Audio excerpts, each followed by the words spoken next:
नमस्कार दर्शकों, स्वागत आप सभी का हमारी इस खास चर्चा में। आपके साथ मैं हूं ऐश्वर्या।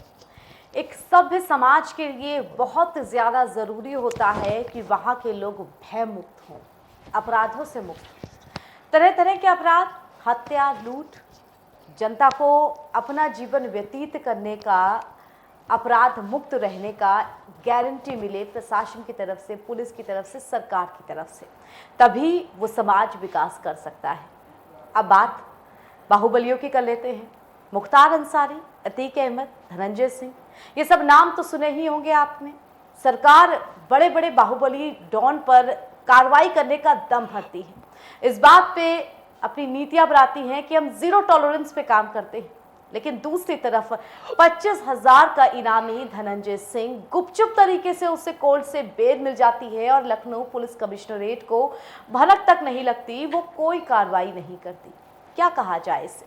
पुलिस चुस्त नहीं है, सरकार में इच्छा शक्ति की कमी है, या फिर अपराधी बहुत शातिर है? आखिर क्यों हर सरकार के अपने प्रिय नाम होते हैं और हर सरकारों के अंदर उन अलग अलग प्रिय नामों को संरक्षण मिलता रहता है? और यही हमारा आज का चर्चा का विषय भी है, हर सरकार के अपने मुख्तार।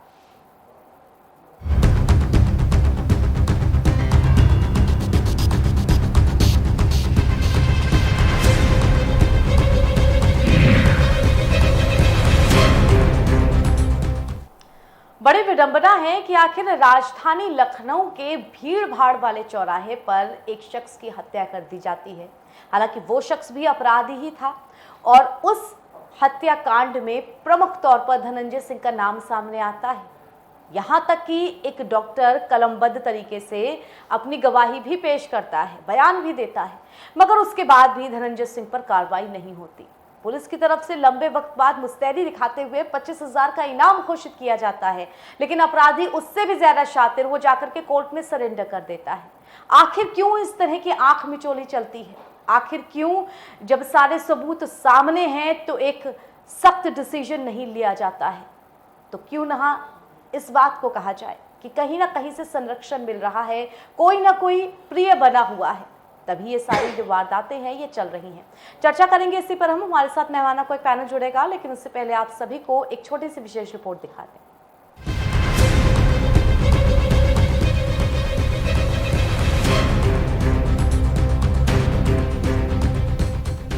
पिछले 3 सप्ताह से फर्रुखाबाद सेंट्रल जेल में बंद बाहुबली पूर्व सांसद धनंजय सिंह को बुधवार को जमानत मिल गई। समर्थक गुपचुप तरीके से धनंजय सिंह को लेकर निकल गए और पुलिस को भनक तक नहीं लगी।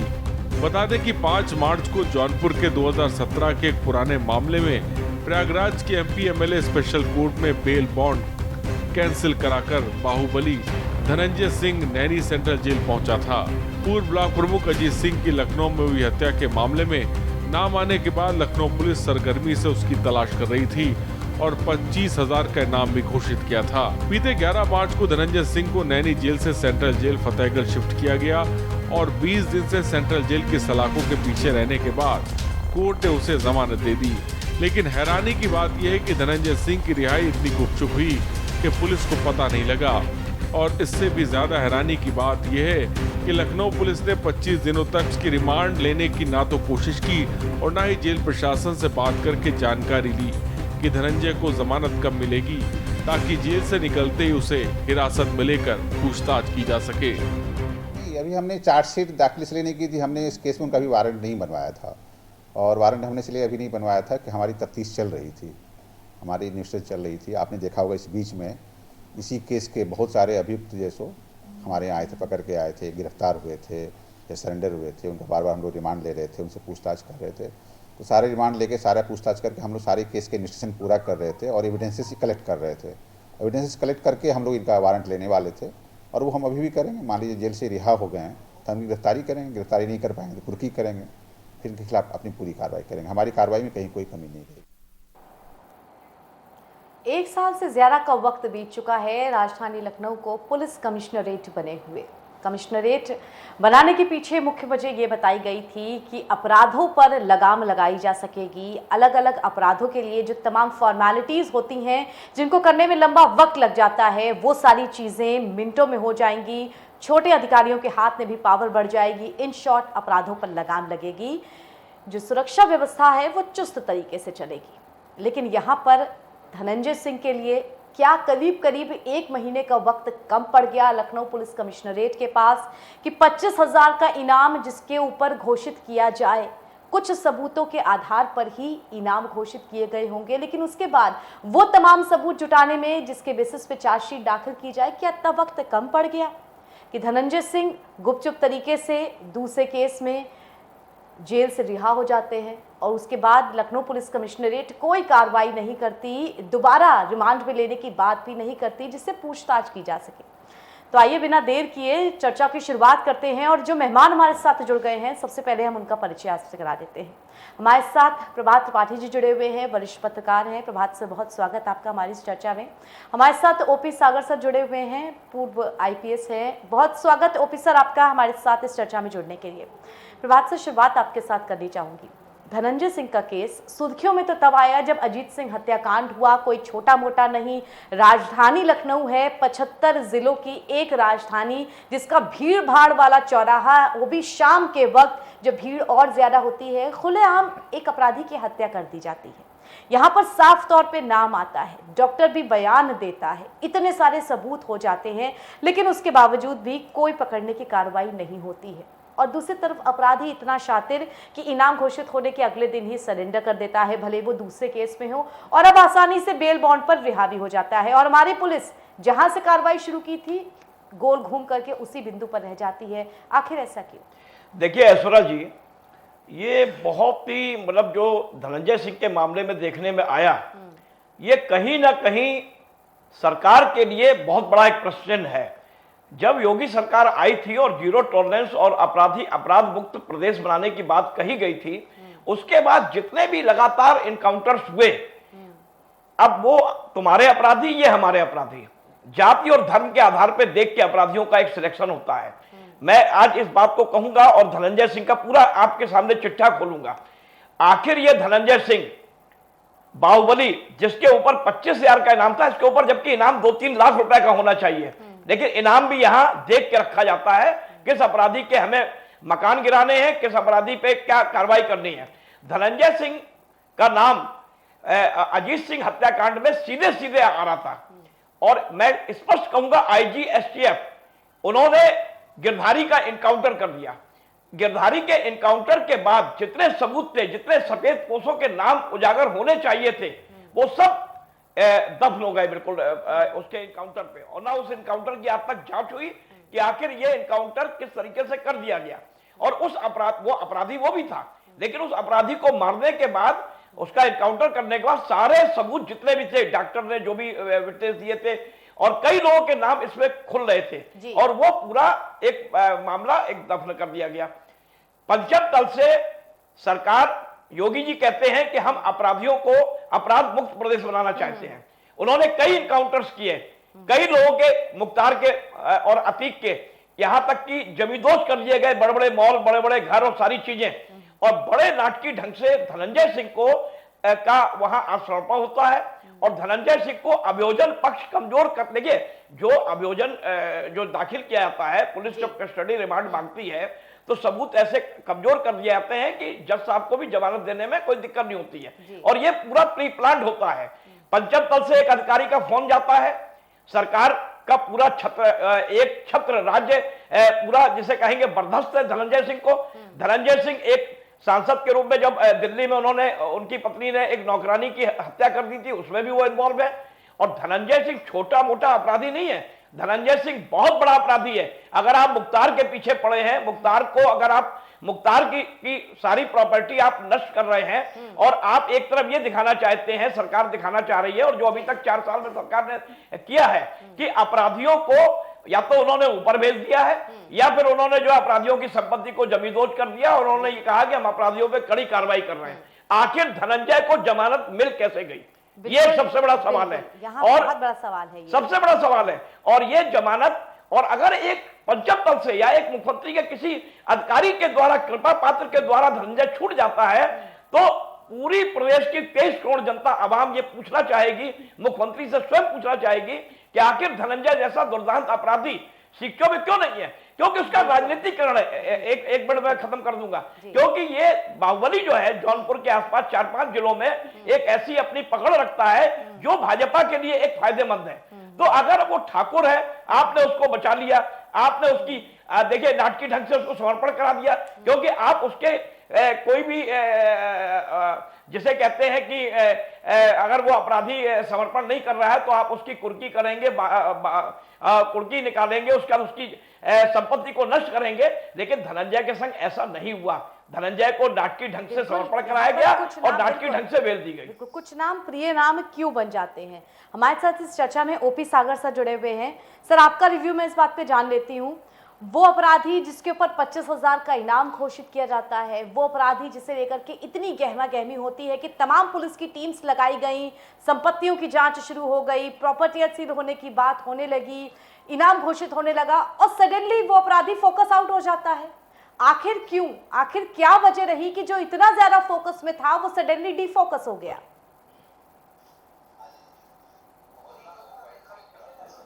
जी ओपी सर, आप तक मेरी आवाज पहुंच रही है? आवाज आप जी जी ओपी सर, यहाँ पर बात धनंजय सिंह की हो रही है। वो धनंजय सिंह अजीत सिंह हत्याकांड के बाद जिसपे 25,000 का इनाम घोषित किया गया, जिसके ऊपर तमाम पुलिस की टीमें लगाई गई जांच के लिए, वो धनंजय सिंह जिसकी प्रॉपर्टी की जांच और सील करने की बात सामने आने लगी और फिर अचानक से वो धनंजय सिंह जिस पर से सरकार पुलिस प्रशासन का फोकस आउट हो गया। आखिर क्यों जो चीज इतने फोकस और टारगेट पे रखी गई वो सडनली फोकस आउट हो गई? बात सही है कि एक पुलिस की किस प्रकार की विफलता कही जाए, क्योंकि धनंजय सिंह एक किसी दूसरे मामले में अपनी जो है पेश हो गए, क्योंकि उनको स्थानीय पुलिस अजीत सिंह हत्याकांड में ढूंढ रही थी। किस तरीके के सबूत थे, किस तरीके के ढूंढा गया। फिर जब 25,000 रुपए का इनाम हो गया तो इनाम का मतलब तो ये कि बिल्कुल वो वांटेड क्रिमिनल है। वांटेड क्रिमिनल होने के बाद भी जो है वो हाजिर होते हैं। हाजिर होने के बाद में उसको जो है पुलिस रिमांड नहीं लेती ना। जो वारंट जो है इस केस में वारंट बनवाना चाहिए उन्होंने बनवाया नहीं। ये बहुत बड़ी कमी है। ये किस स्तर पे कमी हुई है इसको सीनियर अधिकारी देखेंगे, देखना चाहिए और सख्त कार्रवाई भी करना चाहिए, ताकि ऐसा दृष्टांत दोबारा कभी भविष्य में ना पैदा हो। और ये मैं तो यही कहूंगा कि विफलता है, तो इसमें एक्सेप्ट करना चाहिए और जो भी इसके दोषी हैं पुलिसजन, उनके खिलाफ कार्रवाई होनी चाहिए, क्योंकि बड़ा अपराधी जिसके खिलाफ बिल्कुल यहाँ पर एक बड़ा अपराधी जिसके खिलाफ सबूत भी है, उस मामले में ऐसी ढिलाई आखिर क्यों? हमारे साथ नूतन ठाकुर जी भी जुड़ गई हैं। नूतन ठाकुर मैम, बहुत बहुत स्वागत आपका। आप तक की आवाज पहुंच रही है? कहेंगे कि जी मैम, यहाँ पर बात ये कहेंगे कि राजधानी लखनऊ के भीड़ भाड़ वाले चौराहे पर शाम को करीब 40 गोलियां चलती हैं। अजीत सिंह नाम का अपराधी मारा जाता है, सनसनी मच जाती है सब तरफ। फिर उस मामले की जांच शुरू होती है, डॉक्टर बयान देता है, बहुत सारे वाइटल एविडेंस मौजूद होते हैं, लेकिन उसके बावजूद भी जो अपराधी है वो शिकंजे में नहीं आता है। क्या कहेंगे, पुलिस के हाथ छोटे हो गए या फिर अपराधी के हाथ बड़े हो गए? अपराधी के हाथ बड़े हुए हैं ना पुलिस के हाथ छोटे हुए हैं। अगर पुलिस वाकई में जहां कार्रवाई करना चाहती है तो वो स्पष्ट दिख जाता है। कई बार तो कार्रवाई यहाँ तक करती है कि पुलिस कस्टडी में लेते ही वो जिस तरीके से अपराधी पुलिस वालों के बीच से भागने की कोशिश करते हैं और इनकाउंटर हो जाता है, वो भी जग जाहिर है कि किस तरीके से इनकाउंटर्स हो रहे हैं। कई बार ये भी ऐसा भी लगता है कि वास्तविक जो मेन आदमी है, जहां तक पुलिस को पकड़ना चाहिए था, वो ऐसे इनकाउंटर्स के जरिए उनको, मुझे महसूस होता है कि जो मास्टरमाइंड है उनको बचाने की कोशिश करी जाती है ऐसे मामलों में।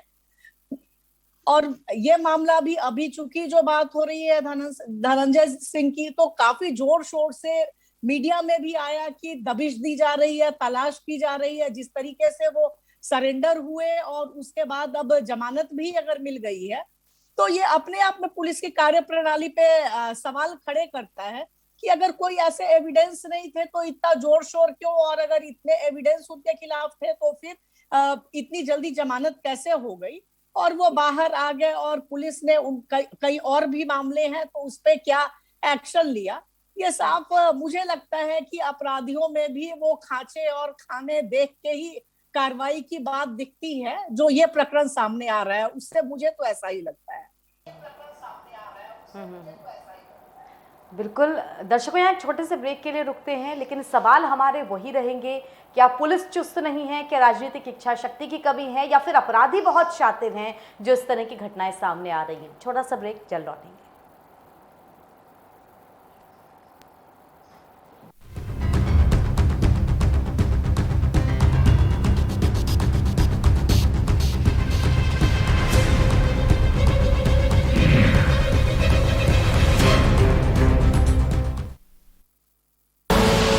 आप देख रहे हैं के न्यूज, खबरों का सारथी।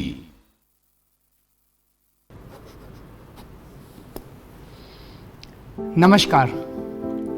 हमारे देश के वैज्ञानिकों ने काफ़ी मेहनत के बाद कोरोना वैक्सीन बनाई है। कुछ लोग ये वैक्सीन लगवाने से डर रहे हैं। मैं उन्हें बताना चाहता हूँ कि ये वैक्सीन पूरी तरह से सेफ है। मैं खुद एक शुगर का मरीज हूँ और मेरे माँ बाबूजी काफ़ी बुजुर्ग हैं। मैंने ये वैक्सीन खुद भी लगवाई है और अपने माँ बाबूजी को भी लगवाई है। ये वैक्सीन पूरी तरह से सुरक्षित है। इसलिए मैं आपसे अपील करना चाहता हूँ कि अगर आप वैक्सीन लगवाने के लिए एलिजिबल हैं तो वैक्सीन ज़रूर लगवाइए। सभी सरकारी केंद्रों में ये वैक्सीन बिल्कुल मुफ्त है। मुझे आपकी सुरक्षा की बहुत चिंता है। अब कोरोना की वैक्सीन आ गई है। अगर अब भी हम वैक्सीन ना लगवाएं और हमें कोरोना हो जाए तो ये तो ठीक नहीं होगा ना। तो अगर आप वैक्सीन लगवाने के लिए एलिजिबल हो तो तुरंत जाकर वैक्सीन लगवाओ। और एक ज़रूरी बात, वैक्सीन लगवाने के बाद भी मास्क पहने, बार बार हाथ धोएं और सोशल डिस्टेंसिंग का पालन करते रहें। जय हिंद।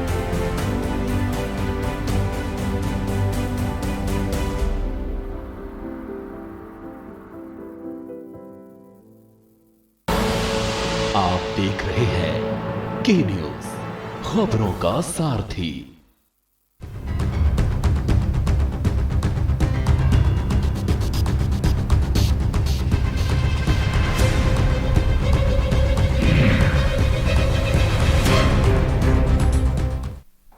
ब्रेक के बाद स्वागत आप सभी का। हम बात कर रहे हैं बाहुबली धनंजय सिंह की, जिसको पकड़ने के लिए पुलिस के हाथ, कानून के हाथ छोटे पड़ रहे हैं। यहाँ पर बड़ी समझने वाली बात यह है कि तमाम वो नाम जिनमें मुख्तार अंसारी, अतीक अहमद उदाहरण के तौर पे हम ले सकते हैं, जिनके लिए ये कहा जाता है कि पूर्ववर्ती सरकारों में इन्हें इतना संरक्षण मिला कि ये फल फूल के इतने बाहुबली बन गए, तो फिर ये क्यों ना कहा जाए कि इस सरकार में भी कुछ प्रिय नाम बने हुए हैं जिनको संरक्षण दिया जा रहा है, सबूत देखकर भी अनदेखे किए जा रहे हैं। हमारे साथ ओपी सागर सर जुड़े हुए हैं। ओपी सागर सर, यहाँ पर एक जो बड़ा प्रश्न है वो ये है, अजीत हत्याकांड से अब तक बड़ा वक्त बीत चुका है और जिस दिन से धनंजय सिंह ने सरेंडर किया था तब से अब तक 25 दिन यानी कि करीब 1 महीने का वक्त बीत चुका है। क्या 1 महीने का वक्त कम होता है तमाम सबूत इकट्ठा करके चार्जशीट फाइल करने के लिए, कि उसके कोर्ट से रिहा होने से पहले वो चार्जशीट फाइल नहीं हो पाई और अब अपराधी हाथ से निकल गया? चार्जशीट फाइल करना कोई वो नहीं है। वो अगर मुलजिम कहीं जेल में है, देखिए मुलजिम का अरेस्ट किया जाता है। अरेस्ट तब होता है जब 7 साल से ज्यादा की सजा हो किसी केस में, जो कोर्ट्स ने निर्धारित किया है उसमें अरेस्ट की जाती है और मुलजिम जो है वो साक्ष्य को खराब करता हो। अरेस्ट का यहाँ तो वो प्रोविजन भी जो है बिल्कुल लागू हो गया था जब आपने एक उसके ऊपर रिवॉर्ड कर दिया। इसी केस में रिवॉर्ड है 25,000 का जो इनाम है, वो इनाम तभी तो किया गया है जबकि सारे साक्ष्य उनके खिलाफ थे। एविडेंस में जो है केस में प्रमाणित था कि ये मुलजिम है। इस केस में अगर वो मुलजिम है जिसपे इनाम घोषित हो गया है तो ऐसे में कोई दिक्कत ही नहीं थी। ये जेल में जाते ही है कि एक बार भी, लेकिन सर यहाँ पर बात ये है कि एक बार भी गिरफ्तारी के बाद पुलिस से आमने सामने बैठ करके पूछताछ नहीं हो पाई। वो चीज जो वो कड़ी मिसिंग है। अपराधी इसमें एक्यूज्ड है, एक्यूज में तुरंत इनको इस केस में वारंट बनवाना चाहिए था। जो केस इनके ऊपर लागू है जिसमें कि इनको जो है इनाम घोषित किया गया है, तो उसमें तुरंत वारंट, और वारंट के बाद में फिर पुलिस कस्टडी रिमांड अप्लाई करना चाहिए था कोर्ट को। लीगल प्रोसीजर है, इसमें कोई दिक्कत ही नहीं थी। वहां से लाते 2 दिन 4 दिन, जितने दिन का रिमांड मिल जाता उतने दिन में इनसे पूछताछ होती, चार्जशीट होती तो चार्जशीट कर दी जाती। लेकिन इस केस में रिमांड बनने के बाद में अगर उनको बाहर आने के लिए इस केस में भी जमानत करानी पड़ती, जो कि उन्होंने नहीं किया। ये जो है बहुत बड़ी कमी पुलिस की रही है। जब उन्होंने इनाम घोषित कराया तो फिर तो तुरंत इनको लेना चाहिए था, इस केस में रिमांड लेना चाहिए था। हर केस का रिमांड होता है। बहुत ही बिल्कुल, ये सारे पॉइंट्स बहुत ही वैलिड पॉइंट हैं सर। इन्हीं पॉइंट्स के आपको लेकर के मैं नितिन ठाकुर मैम आपके पास आना चाहूंगी। क्या हम कह सकते हैं यहाँ पर राजनीतिक इच्छा शक्ति की कमी है इस केस में? कुछ प्रिय नाम बने हुए हैं सरकार के? कमी नहीं है, बल्कि राजनीतिक इच्छा ज्यादा है कि वो कोई कार्रवाई नहीं हुई, पुलिस ने रिमांड नहीं लिया और वो बाहर आ गए। क्योंकि जहां मामले छोटे छोटे अपराध में भी अगर देखिए, जहां कई बार उतने साक्ष्य नहीं होते, वहां भी पुलिस बहुत जोर शोर से जमानत का विरोध करती है, रिमांड लेने की कोशिश करती है। और इस मामले में अगर पुलिस ने मात्र खानापूर्ति की, मैं कहूंगी, और कोई कार्रवाई नहीं की, तो ये भी एक राजनीतिक इच्छा शक्ति का ही उदाहरण है कि आप बताइए किसको हमको अंदर करना है, किसको इनकाउंटर करना है, किसकी गाड़ी पलटवानी है और किसको तमाम काम करने के बाद भी बाहर ले आना है, कोई कार्रवाई नहीं होनी है। तो ये राजनीतिक इच्छा शक्ति ही है, मैं कहूंगी, और कुछ नहीं है। जी ठीक है, यहाँ पर मैं ठीक है, यहाँ पर मैं आपके पास आऊँगी प्रभात सर। ये बड़ी विडंबना है। नूतन मैम दोबारा आपके पास होंगी, आपकी आवाज़ मेरे तक अभी नहीं पहुँच पा रही है। इतनी विडंबना क्यों है कि जितने भी हम बाहुबलियों और डॉन और बड़े बड़े नाम लेते हैं वो तो अपराध जगत से जुड़े हुए हैं, वो कहीं ना कहीं या तो विधायक हैं या तो वो सांसद हैं। आखिर कहाँ पर कमी है या किस चीज़ का लालच है जो हमें ये चीज़ देखनी पड़ रही है? देखिए ऐश्वर्या जी, इसको इस तरीके से कह सकते हैं कि जब आपको याद होगा कि आज से 3 दशक पहले जब राजनीति हुआ करती थी तो अपराधी राजनीति से बाहर थे, लेकिन अब अपराधी स्वयं राजनीति करने लगे और विधायक और सांसद तक बन के गए।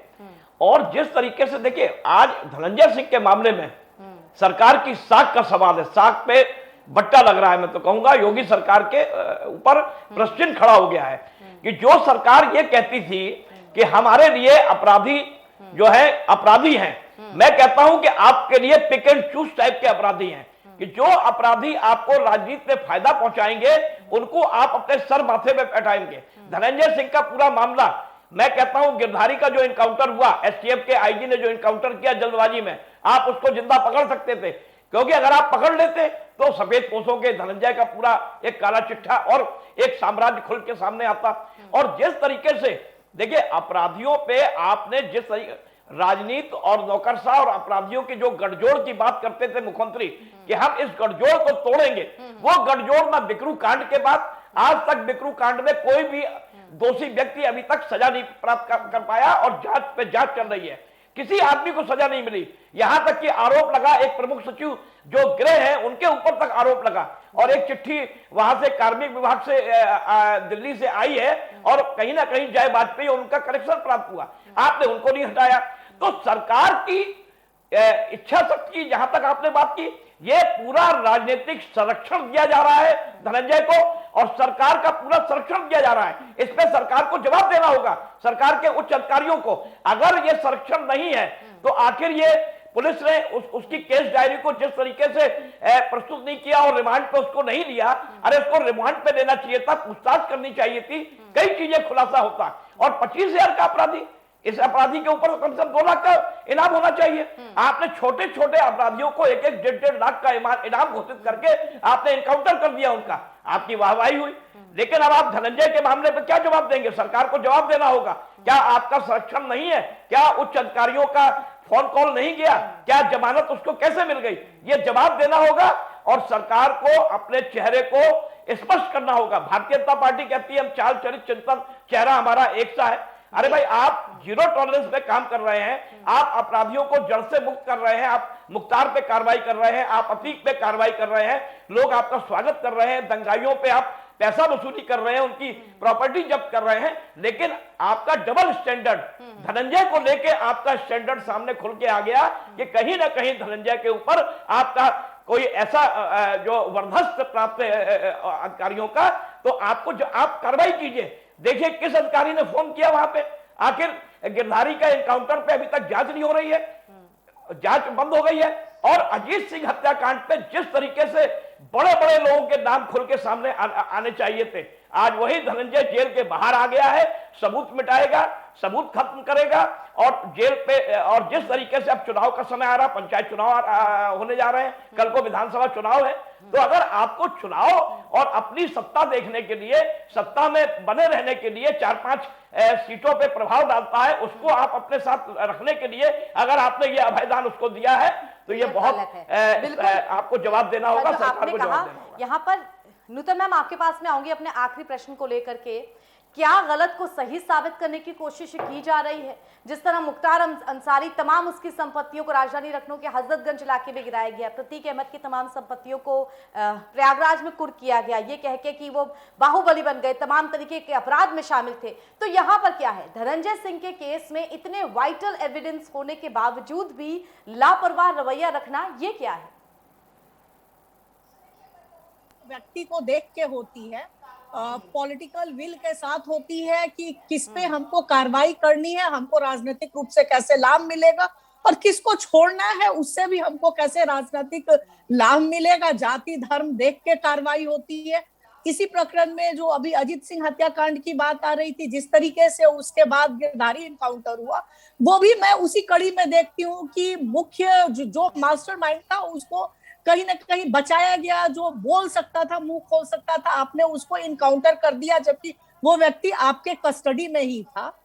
और उसको लेके भी कोर्ट ने एफआईआर दर्ज करने के आदेश दिए थे। अभी हाईकोर्ट से स्टे चल रहा है, वो एक अलग बात है। और यहाँ भी जो कार्रवाई दिख रही है धनंजय सिंह के मामले में भी, वो साफ दिखता है कि बचाने की कोशिश हो रही है। जिस तरीके से पुलिस को एविडेंस इकट्ठा करना था, कार्रवाई करनी थी, ऐसा कुछ दूर दूर तक होता नहीं दिखता है। वो केवल दिखाने के लिए इनाम घोषित कर दिया गया, 25,000 का इनाम। उसके बाद तमाम ऐसे लोग जिन पे 1 अपराध 2 अपराध दर्ज है, गैंगस्टर भी नहीं है, बहुत हार्डकोर क्रिमिनल नहीं है, 25,000 तो इनाम पुलिस रूटीन में आजकल लगा रही है। 2 एफआईआर दर्ज होंगे, 25,000 के आप इनामिया होंगे। तो जो ये प्रकरण है, गंभीर मामला था, साफ दिखता है कि पुलिस के द्वारा बचाने की कोशिश की जा रही है। और यहाँ तो जैसा कि चर्चा में भी सुन रही थी, जब बिकरू कांड के जो अभी बंद हैं जय वाजपेयी, उनके जब प्रमुख सचिव गृह के साथ बहुत क्लोज फोटोग्राफ्स सामने दिखते हैं, तो वो किस तरीके से सिस्टम वर्क करता है, तो वो साफ दिखता है कि किस अपराधी प्रवृत्ति के लोग हैं या जिन पे एफआईआर दर्ज है, उनकी पहुंच कहां तक है, और वो सिस्टम को कैसे मैनेज कर सकते हैं, मैनिपुलेट कर सकते हैं। कार्रवाई उसी के अकॉर्डिंग होती है। बिल्कुल यहाँ पर अपराधी ज्यादा शातिर हो जाते हैं और पुलिस के हाथ जो हैं वो छोटे पड़ते नजर आते हैं। फिलहाल बहुत धन्यवाद नूतन मैम हमारे साथ जुड़ने के लिए आपका। ओपी सागर सर आपका भी बहुत धन्यवाद हमारे साथ जुड़ने के लिए। प्रभात सर आपका भी बहुत शुक्रिया हमारे साथ जुड़ने के लिए। और इसी के साथ दर्शकों, हमारी इस चर्चा से फिलहाल के लिए मुझे इजाजत दीजिए। देश दुनिया की तमाम खबरों के लिए जुड़े रहिए के न्यूज़ के साथ। धन्यवाद।